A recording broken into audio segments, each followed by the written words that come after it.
Вистинска реткост во Скопје се деновите кога во зимскиот период може да се дише чист воздух. Конкретни чекори кои веднаш ќе дадат ефект врз загадувањето нема, иако таква мерка може да биде поголемата употреба на биодизелот.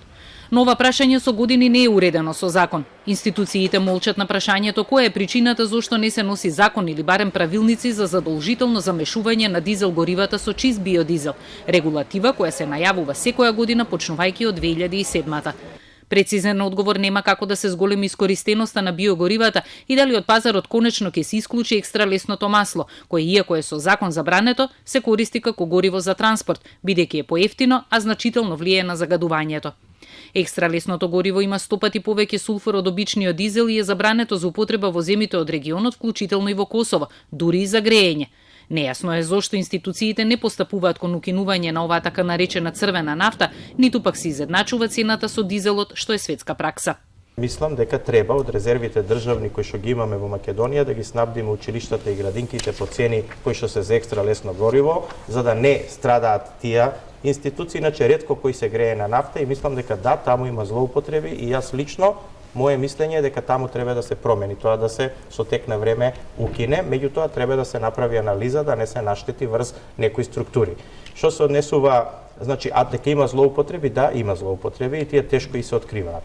Што се однесува, значи, до биогоривата, односно мислите за биодизелот и намешување со основниот дизел, да, постојат стандарди, јас сум присталица за тоа, меѓутоа тука ќе треба да се види, значи, цената како да се регулира и за тоа е оставен простор во новиот закон.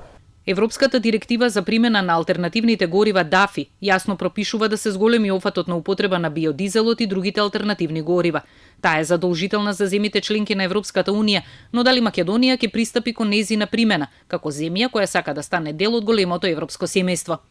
Новиот закон за енергетика не ја регулира употребата на биодизелот. Наместо тоа се упатува на стариот закон за енергетика во кој одредбите се многу оскудни и се применуваат се дури не се донесе закон за биогорива, кој е во фаза на подготовка веќе 11 години, а надлежноста е во Министерството за економија. Биодизелот е гориво кое не само што значително придонесува за заштита на животната средина, туку директно влијае и на земјоделието, бидејќи ресурсите за негово добивање потекнуваат од оваа гранка. Ако може да има некаква добра вест кога се говори за загадувањето на воздухот во Скопје, за таква може да се смета најавата од ЈСП дека ќе набави автобуси на компримиран природен газ метан, кој се смета за лидер меѓу еколошките горива, бидејќи загадува 90 пати помалку од другите горива.